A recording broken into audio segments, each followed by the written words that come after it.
I was surprised at the time to be asked to be president. It was a bit of a shock to me, but once I accepted the fact and I came into the chair, I thoroughly enjoyed it. I loved it. I loved the communication with the chairman or chairpersons of the individual committees. I loved the camaraderie within the directors themselves, within the group. And as president of Newcastle, you had the opportunity also to be a director of what they call NMBA Inc., which is like a mother business operating out of Canberra. And you'd go off to your national meetings, I think about 5 times a year, I can't remember exactly now. And you'd get to meet all the presidents and the executive directors and senior directors of all the other NBAs and of the other states and territories.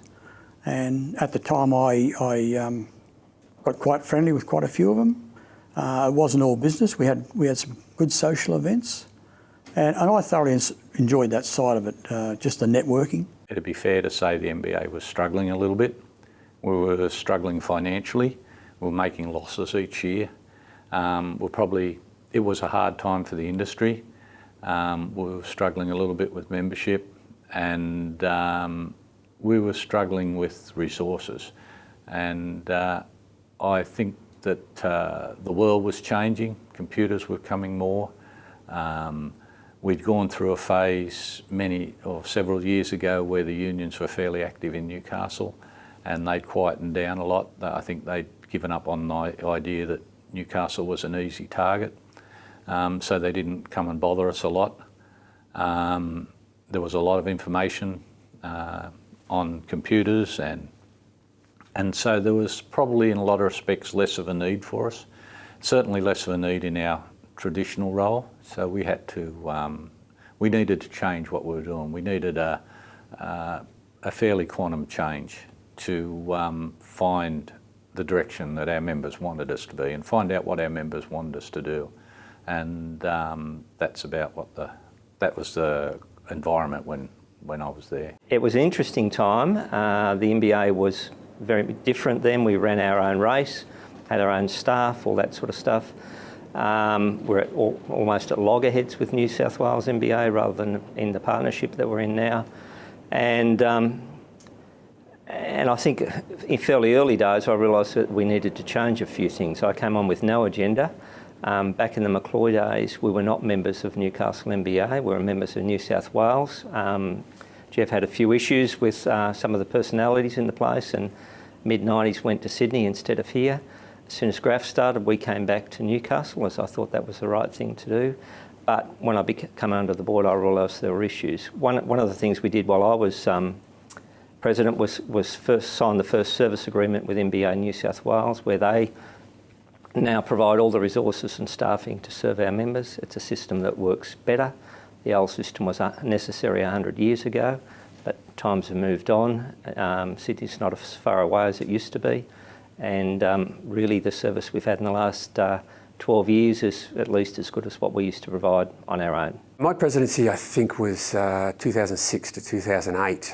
It was about 3 years after the fire, which was a major event for the organisation, and fire by itself is a catalyst, and it was a catalyst for this organisation because at that point, had we not had the fire, I suspect we'd be sitting right now in our old building and still merrily going about our way. For Newcastle Master Builders Association, that was the catalyst to build this fantastic asset. It also started to ask some questions about why we exist, and those purpose questions that I'm always passionate about. My presidency was about completing the construction and getting the tenants into the building. It was also about asking those questions of, okay, if this is the new reality for Newcastle Master Builders, what does that mean? We'd entered into discussions with New South Wales Master Builders. As I said earlier, the beast that is Master Builders is very different to when we were founded. It's hard to justify now having a body in Sydney and another one in Newcastle providing exactly the same services. So my presidency was all about asking those questions and just finding the most effective way to serve our purpose, and that is to serve our members. How do we best promote the building industry and this region? When I became president, we had in place a service agreement with New South Wales Master Builders, which pretty much how that works is that New South Wales provide the services to all of our members, and Newcastle Master Builders don't have any staff. So in that regard, the workload lessened dramatically for the things that we're involved with at board level.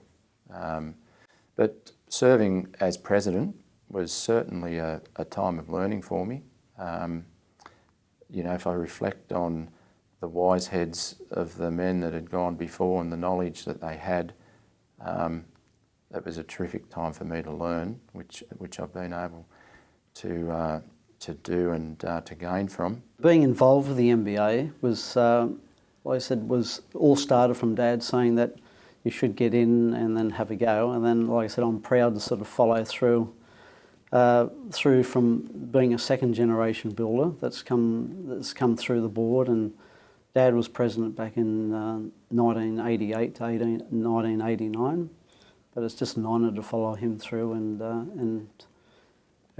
be there on the board to help out the local kids. When I became president, it was all about change for me. We're a board, we were run by New South Wales under a service agreement, so we need to make change. We need to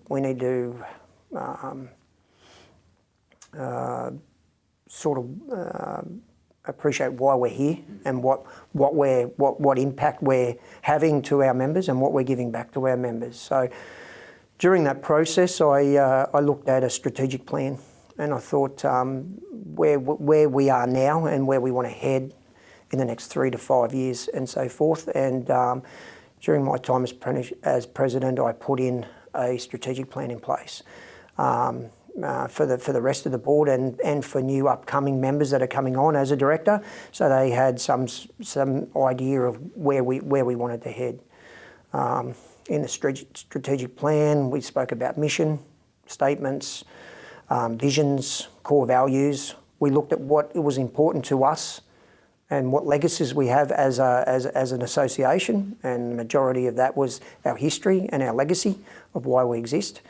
And then we put processes around that that were able to be measured on a yearly basis, and then every 3 years, and then they could be re-evaluated, and then another strategic plan put in place for the next 3 to 5 years following that. My time at the NMBA as president,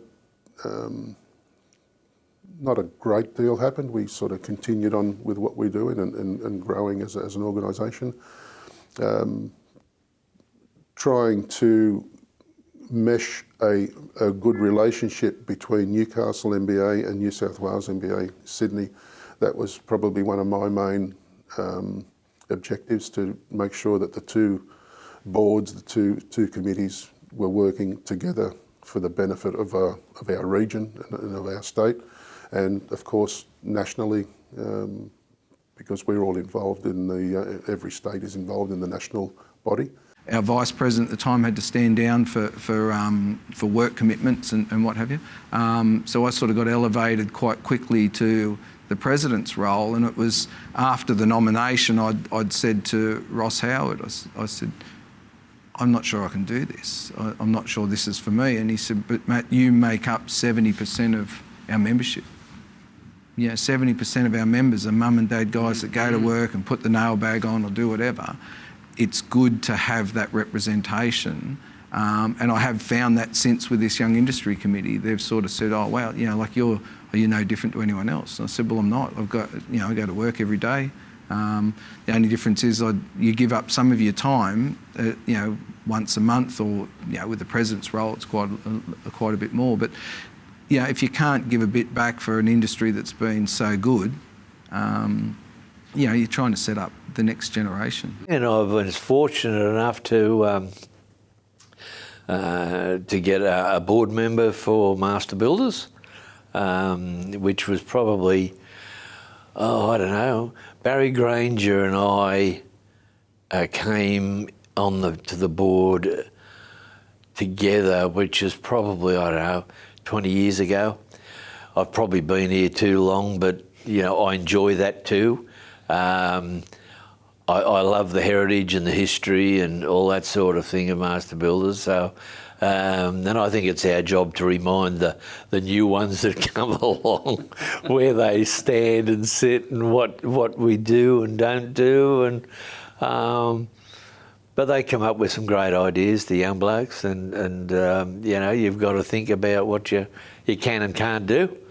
So yeah, I've enjoyed all that, and I wouldn't change it for the world. I started the history committee and the website committee, and like the good thing about these committees now is they'll just keep preserving our history like what we're doing now, and also the website there is there to help their members with the to keep to date with the information that's out there. One of the things that we've really pushed for is to maintain the history. You go to the bigger, outside this region, history doesn't seem to be that important. But I know from our current board, it was one of the key things that we need to look after, make sure it's there. And I hope that, with my own son, going into the industry, that he can see that. And I know when we have functions up here in the room, they all move to that back wall and have a look at the old blokes that have been here before and carved out what seemingly now is a fantastic industry to be involved in, and a lot of it has to do with these guys that were there before us.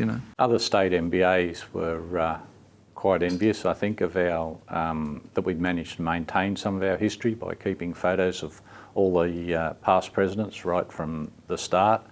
And when we had the fire, they were destroyed to some extent or another. And that was very disturbing to the whole board, that we'd lost that much history. We had honour boards that had disappeared. And it was really, we'd lost a lot of our history and heritage in that fire. We did take some steps to recover what we could, and we did spend a fair bit of effort in trying to recover some of those, and we've recovered most of the presidents there. I'm not sure who did it, but they did a really good job of restoring them. And we chased up we made a lot of effort to chase up the families of past presidents and get photos from their time. And we've got probably 95% of them, and we've still got their name and we've still got their year they served, but they're just a silhouette, some of them, and we'd love to fill that gap in if we ever got the opportunity. But unfortunately, that was one of the things the fire took from us.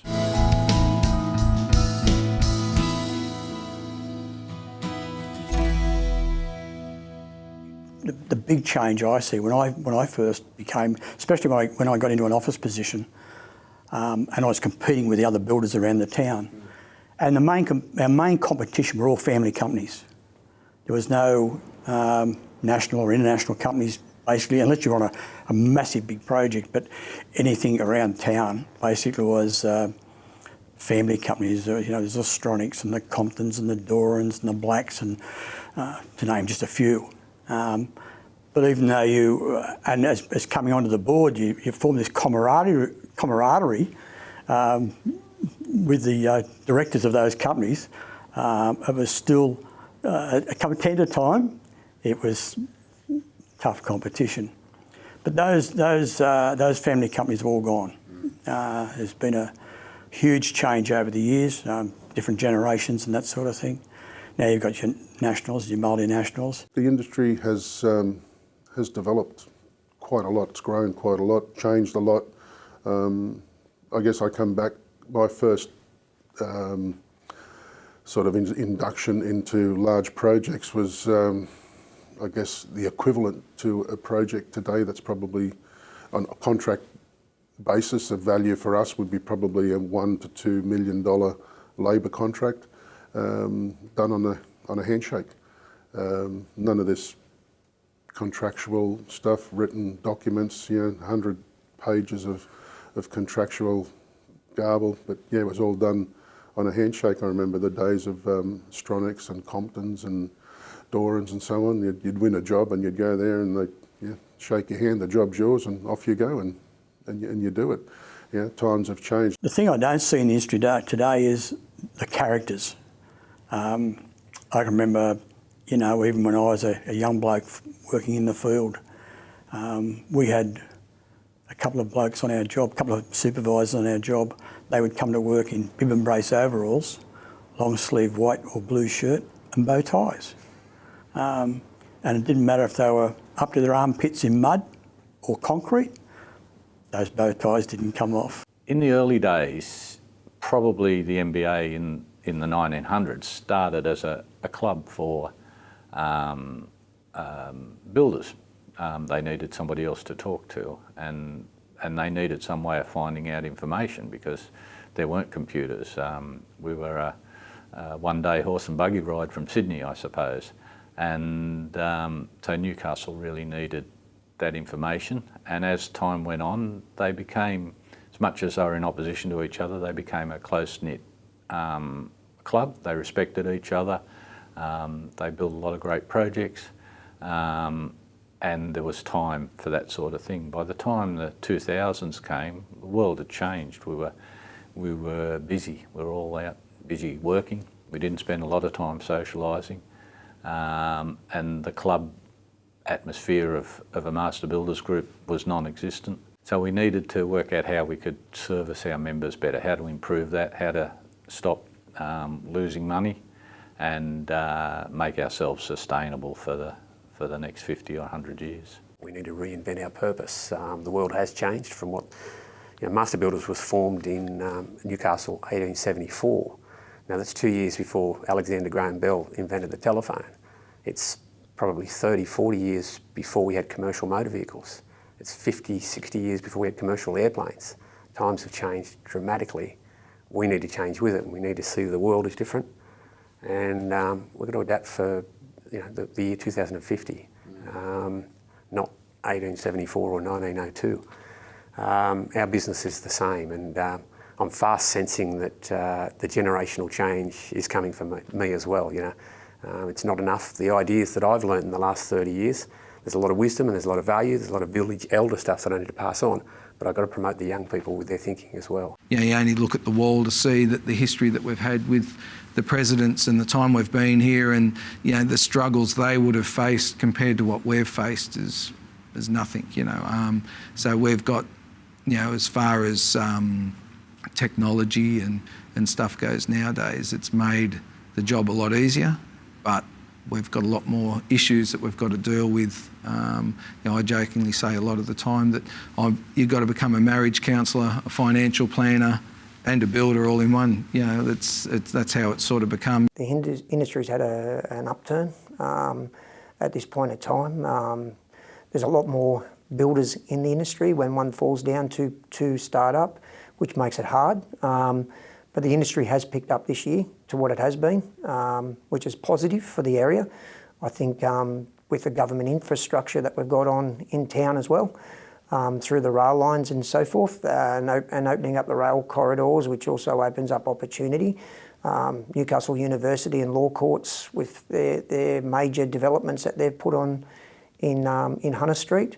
I think that's what's created additional workflow, and it's given other companies opportunity on the smaller jobs that those bigger companies would normally take on. Newcastle as an industry, I think, is a great town. We're growing finally. I think the fact that council, local government have changed the views of high rise and development within the city. I think it's a great thing to see. Newcastle and the skyline changes with tower cranes. Go back 20 or 30 years ago, you never saw a tower crane in the sky. Now you look through the city and it's just great to see that there's development, there's action happening, the city's sort of starting to become alive again.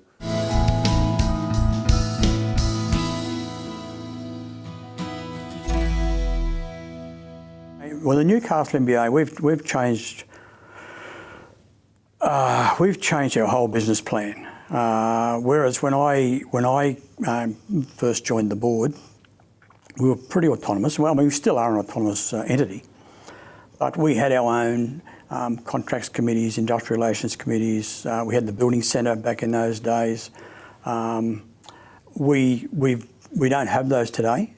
In saying we don't have those, we've done a joint venture with the New South Wales NMBA, whereby they provide those services for us.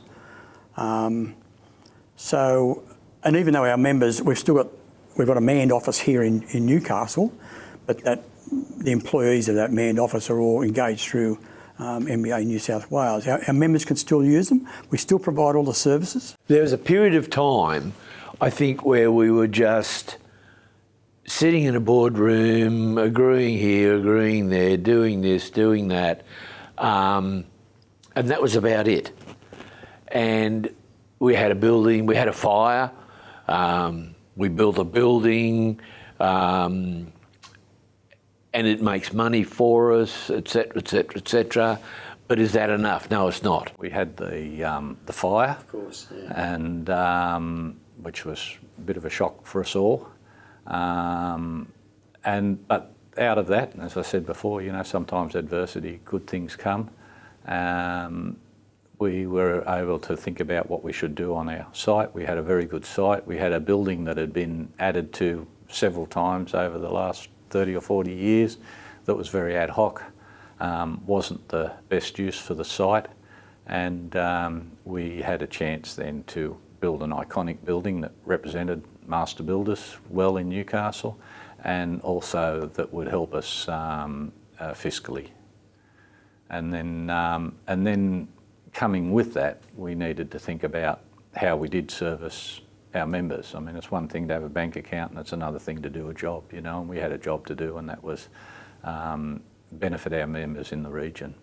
And we soon came to the conclusion that we couldn't employ enough staff to do it, and it was crazy for Newcastle with 600, 700, 800 members to try and service them locally in Newcastle when New South Wales was sitting there with 3,000 or 4,000 members, only an hour and a half drive or a 20-minute flight or a 1-minute phone call away, and we were just doubling up on resources that they had. So we eventually came to the idea that we should enter into a services agreement with them. I still believe most of the members get well serviced and looked after by the system that we have in place now.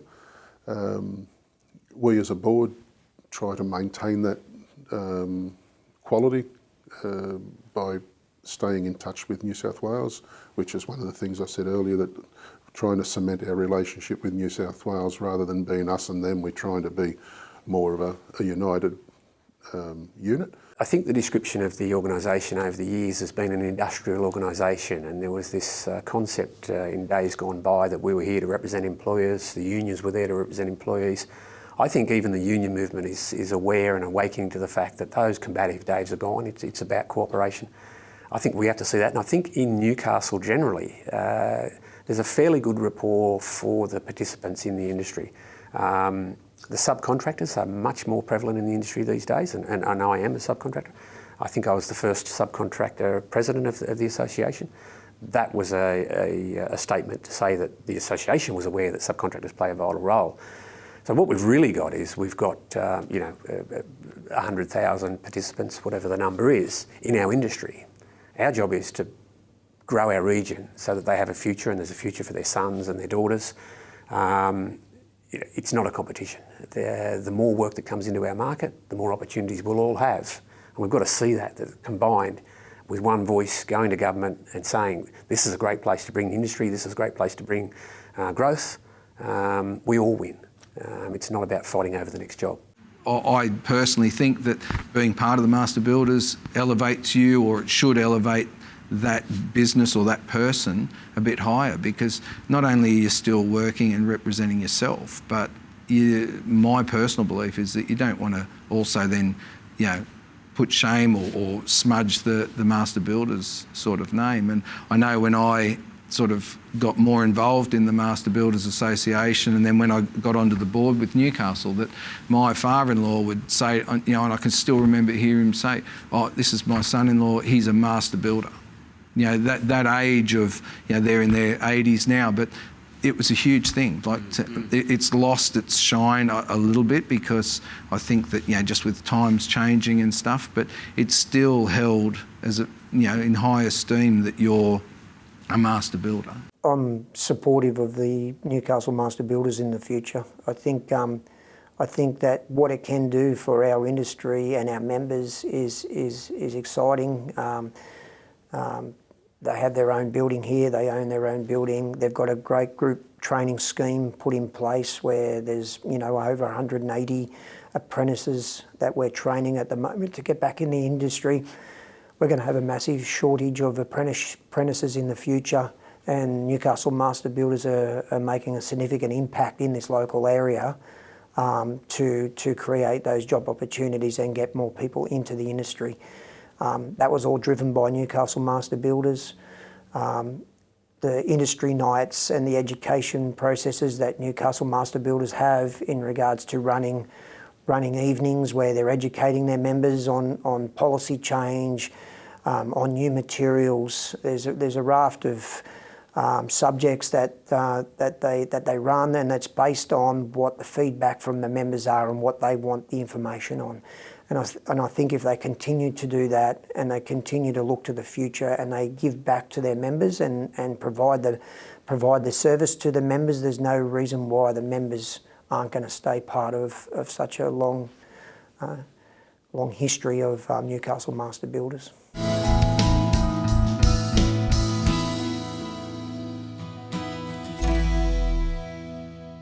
I do the judging for the Excellence in Building Awards as a commercial judge.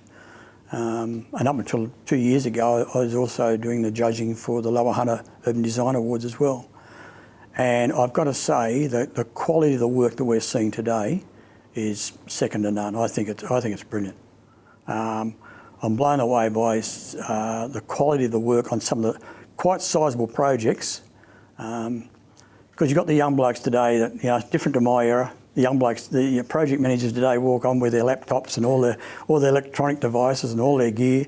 A lot of them have come through, you know, the university degrees and that sort of thing, which is a good thing and a bad thing. I don't know. We're still trying to sort that out.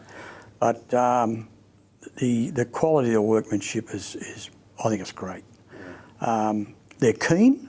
We've got a couple of young blokes now that have come on the board at Newcastle. And I just like seeing how keen they are. And it sort of kind of reminds me of 20 years ago.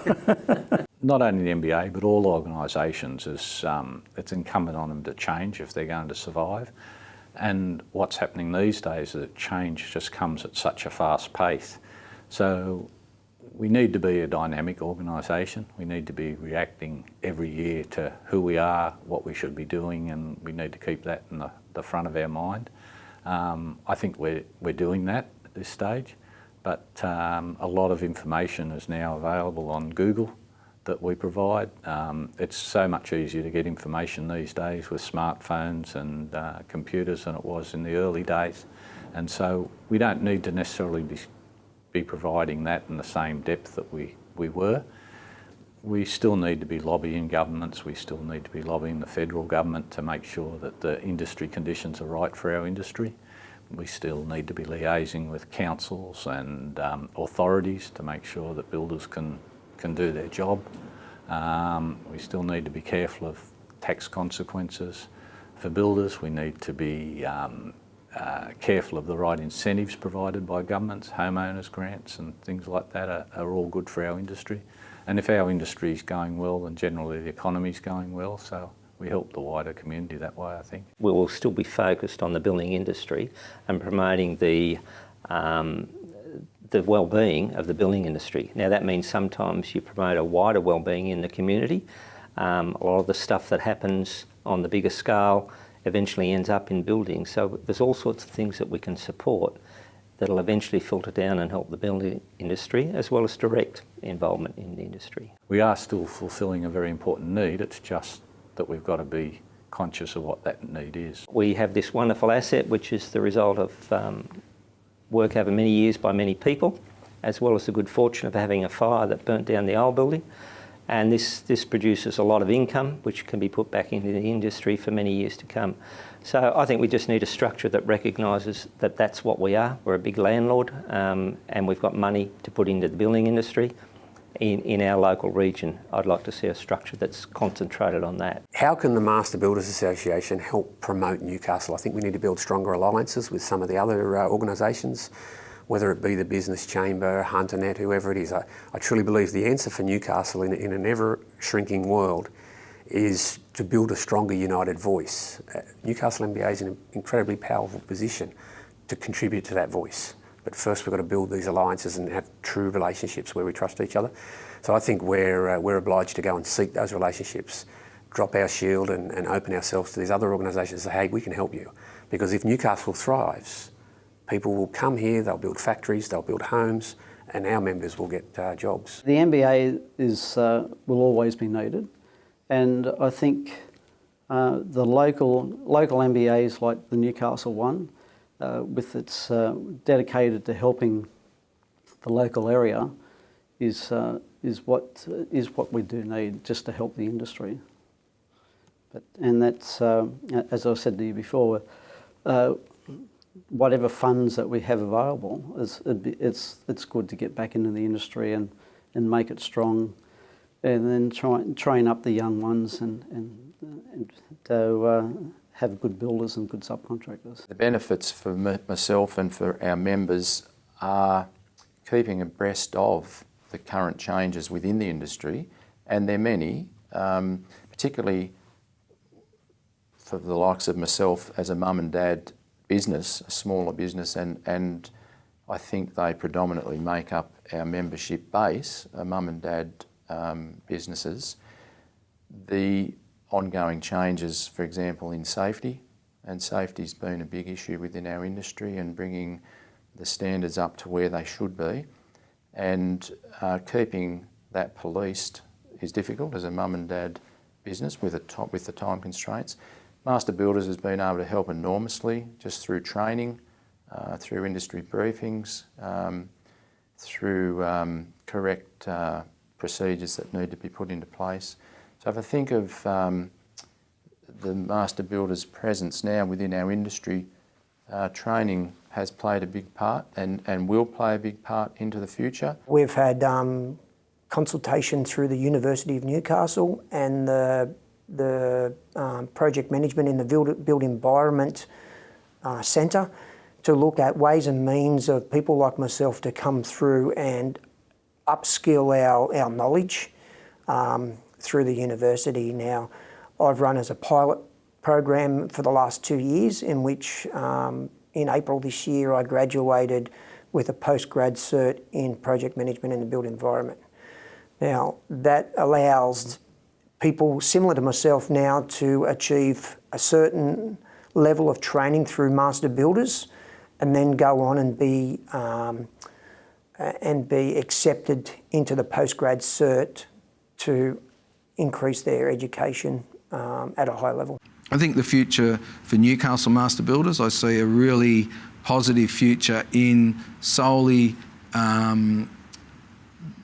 promoting the Newcastle region. So our new entity, I think what we'll be known for is that we're here to promote all facets of the building industry, Newcastle, Hunter, Lake Macquarie areas. So, you know, like if it means that we support a certain association or a certain movement to lobby government to get things approved to be built in Newcastle, great. If we're looking to fund training programs for young people, that's another area we're looking at.